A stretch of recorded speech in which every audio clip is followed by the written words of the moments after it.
বিশেষ করে আমি বলবো আগামীকাল আসছে 31st নাইট অথবা 1 জানুয়ারি। এটা হচ্ছে অমুসলিমদের কৃষ্টি কালচার। এই কৃষ্টি কালচারের সঙ্গে মুসলমানদের কোনো সম্পর্ক থাকতে পারে না, অথচ এক শ্রেণীর মুসলমান যুবকের ভিতরে অথবা এক শ্রেণীর মুসলমান যুবতীদের ভিতরে এখন থেকেই অথবা কিছুদিন পূর্ব থেকে আশা জেগে আছে কবে সেই 31st নাইট আসবে, আমরা উৎসব করব। জেনে রাখতে হবে এটা অমুসলিমদের কৃষ্টি কালচার, এর সঙ্গে মুসলমানদের কোনো সম্পর্ক থাকতে পারে না। আল্লাহ পাক রব্বুল আলামিন বলেন ওমাইয়াবতাগি গায়রাল ইসলামি দীনান ফালাই ইউকবালা মিন ওয়া হুয়া ফিল আখিরাতি মিনাল খাসিরিন। আল্লাহ পাক বলছেন যারা ওমাইয়াবতাগি গায়রাল ইসলাম, যারা ইসলাম ছাড়া অন্যান্য জাতির রীতিনীতি পন্থা অনুসরণ করবে তাদের কোনো কাজ তো আল্লাহর দরবারে গ্যারান্টেড নয়। সাথে মনে রাখতে হবে ওহুয়া ফিল আখিরাতি মিনাল খাসিরিন, আখিরাতে তারা ক্ষতিগ্রস্তের অন্তর্ভুক্ত হবে। সুতরাং ইহুদিদের কৃষ্টি কালচার, অমুসলিমদের কৃষ্টি কালচার, মুসলমানদের শত্রু কৃষ্টি কালচার আগামীকাল যেটা আসছে 31st নাইট পালন করা থেকে আপনাদের হাওড়া জেলার বুকে তেমন কোনো পরিবেশ আছে কি আমি জানি না। আমাদের দিকে মোটামুটি যুবকদের ভিতরে এই প্রবণতা সৃষ্টি হয়েছে, আল্লাহ পাক হেফাজত করুন।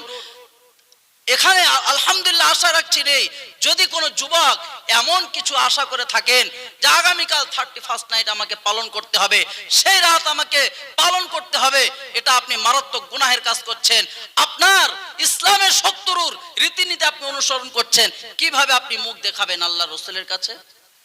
অথচ বিশ্বনবী সাল্লাল্লাহু আলাইহি ওয়াসাল্লাম বলেন মান তাশাব্বাহা বিকওমিন ফাহুয়া মিনহুম। যে ব্যক্তি যে জাতির অনুসরণ করবে সেই জাতির রীতিনীতি অনুসরণ করার কারণে সেই জাতির সঙ্গে কিয়ামতের দিন হাসর নাসর হবে। কিয়ামতের দিন তাদের সঙ্গে তার হাসর নাসর হবে। ওই জাতির রীতিনীতি ভালোবাসেছিলেন, ওই জাতির রীতিনীতি বড় পছন্দ ছিল, যাও তাদের সঙ্গে তুমি হাসর নাসর করো। বিশ্বনবী সাল্লাল্লাহু আলাইহি ওয়াসাল্লামের শাফাআত আর সুপারিশ ছাড়া যেদিন কেউ জান্নাতে যেতে পারবে না, বিশ্বনবী বলছেন ওই দিন তুমি যেন আমার উম্মত বলে পরিচয় দিও না। সুতরাং এ থেকে আমাকে পরশ করতে হবে। এই দিনটা পালন করার প্রথম কারণ হলো, বর্জন করা প্রথম কারণ হলো এদিনে বিশাল পরিমাণে অর্থ সম্পদকে অপচয় করা হয়, নষ্ট করা হয়। অথচ আল্লাহ পাক রব্বুল আলামিন বলছেন কুলু ওয়াশরাবু হানিয়াম বিমা কুনতুম তা'মালুন কুলু ওয়াশরাবু ওয়ালা তুসরিফু ইন্নাহু লা ইউহিব্বুল মুসরিফিন। ও ঈমানদার বান্দাগণ, তোমরা খাও পান করো কিন্তু অপচয় করো না, কারণ অপচয়কারীদেরকে আল্লাহ পাক ভালোবাসেন না। সূরাত বানী ইসরাঈলের ভিতরে আল্লাহ পাক রব্বুল আলামিন বলেন ইন্নাল মুবাযযিরিনা কানু ইখওয়ানাশ শায়াতিন, অপচয়কারীরা হলো শয়তানের ভাই।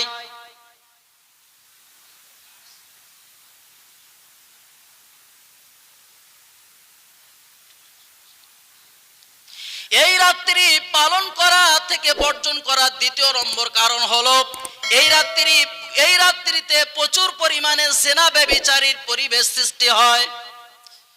প্রচুর পরিমাণে নারী পুরুষের অবাধ মেলামেশা সৃষ্টি হয়।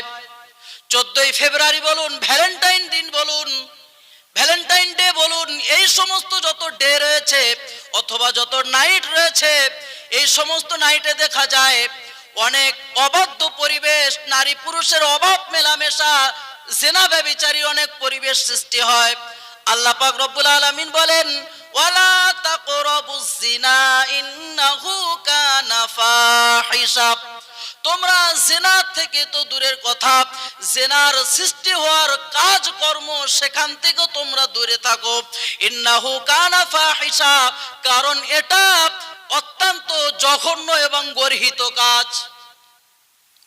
জিনা করা তো দূরের কথা, তার পরিবেশ থেকে তোমরা দূরে থাকো।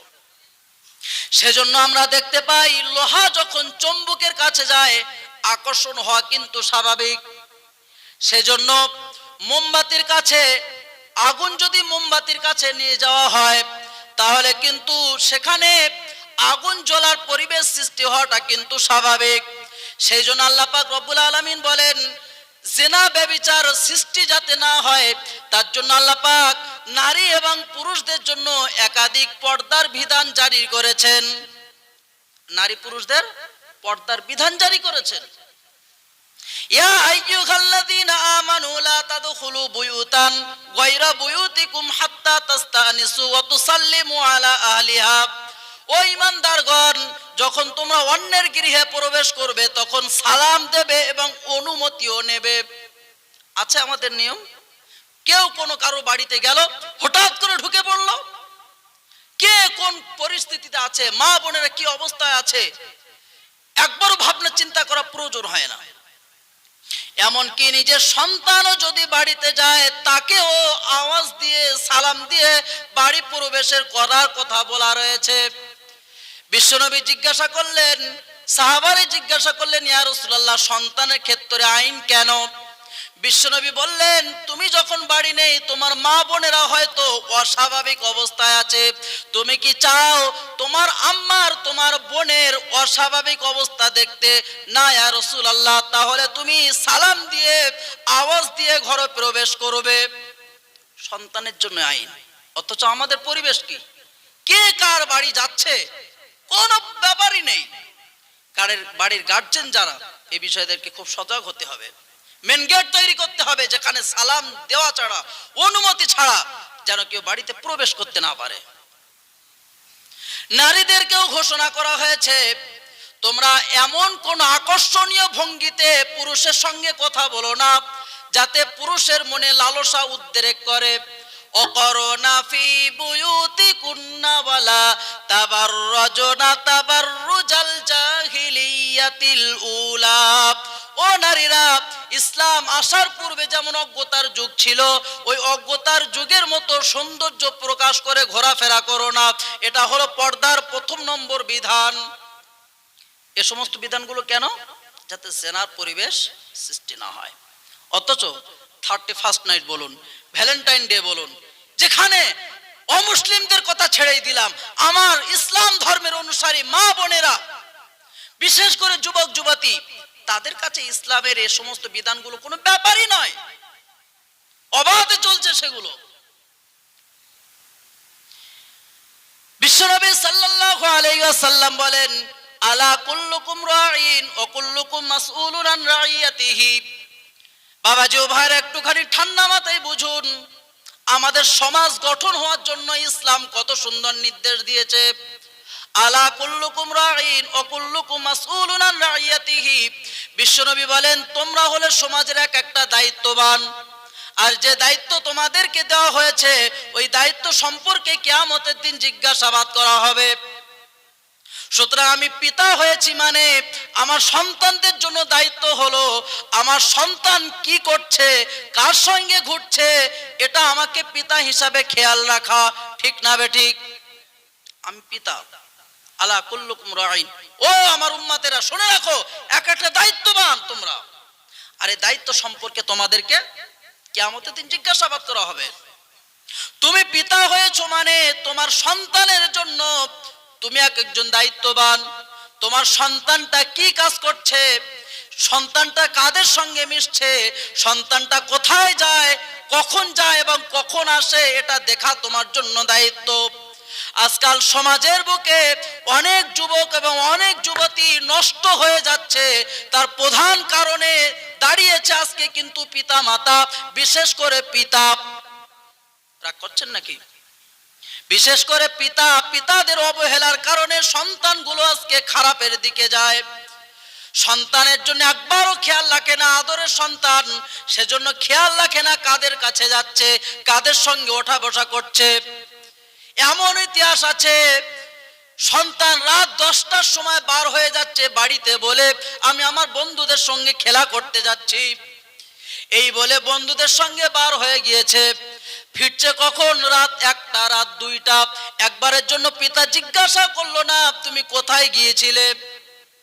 কোথায় যাবে আবার? রাত 10টার সময় যদি কোনো সন্তান ঘর থেকে বার হয় তার বন্ধুদের সঙ্গে পড়ে সে আল্লাহর জিকির করবে নাকি? না তাহাজ্জুদের নামাজ পড়তে যাবে? না, মাঠে বিশাল পরিমাণে দেখা যাচ্ছে ইদানিং কালে, বিশাল, যেখানে সেখানে দুষ্টু বোতল পড়ে রয়েছে, যেখানে সেখানে দুষ্টু বোতল। কারা খাচ্ছে? মুসলিম পাড়া। অমুসলিমদের কথা আমি ছেড়ে দিলাম, ইসলামী পরিবেশ থেকে অমুসলিমদের কিছু বলার আমার নাই। মুসলিম সম্প্রদায়ের পাড়ায়, মুসলিম সম্প্রদায়ের ছেলে মেয়েরাও তারা এই সমস্ত গুনাহের কাজে মিশে যাচ্ছে। অনেক পরিবেশ এমন হয়েছে, সন্তান ফোনটা নিয়ে বার হয়ে যাচ্ছে, বুঝতে পারছে বাপ কারোর সঙ্গে কথা বলছে, কোথায় কথা বলছে কোনো খবর নেই। দেখা যাচ্ছে ফোনে কথা বলতে বলতে অনেক অবৈধ কাজে অনেক ছেলে জড়িয়ে পড়ছে, ঠিক না বেঠিক? শুধু অনেক যুবক না, বরং যুবতীরাও তারা এই কাজে, গুনাহের কাজে জড়িত আছে। এটা একমাত্র পিতা মাতার অবহেলার কারণে। পিতা মাতাদের এ বিষয়ে সুদৃষ্টি নেই। সঙ্গ দোষ যদি লেগে যায়, কোনদিনের জন্য আপনার সন্তান কিন্তু আপনার ভালো কাজে আসবে না, বরং সন্তান আপনাকে টেনে টেনে জাহান্নামে নিয়ে যাবে। আদ-দায়ুসু লা ইয়াদখুলুল জান্নাহ। কোন খারাপ সন্তান, খারাপ সন্ততি সে যদি জাহান্নামে যায়, আপনি পিতা, আপনাকে নিয়েও কিন্তু জাহান্নামে যাবে। আপনি কথাটা যেন ভুলে যাবেন না, কারণ আপনি দায়িত্ববান, আপনার দায়িত্বটা আপনি ঠিক মতো পালন করেননি। রাগ করছেন নাকি? সন্তানদের জন্য দৃষ্টিগোচর করা এটা একমাত্র প্রধান কর্তব্য। আমার মেয়েটা যুবতী হয়ে গিয়েছে, বিয়ের কাছাকাছি বয়স হয়ে গিয়েছে, স্কুলে যাচ্ছে। স্কুলে যাচ্ছে, কটার সময় স্কুলে যায় এ বিষয়ে পিতার কোনো খবর নেই। আবার স্কুল কখন শেষ হচ্ছে, স্কুল থেকে বাড়ি আসতে যতক্ষণ সময় লাগে সেই টাইমের ভিতরে আসছে না আরো 2 ঘন্টা পরে আসছে, এটা পিতার কোনো খোঁজ খবর নেই। অনেক ইতিহাস এমন দেখা যায়, স্কুল ছুটি হচ্ছে মনে করুন 3:30 বা 4টে, এবং ওই মেয়েটা ঘরে ঢুকছে 6টায়। একবারের জন্য পিতা দেখলো না, জিজ্ঞাসা করলো না, মা তুমি এই 2 ঘন্টা কোথায় ছিলে?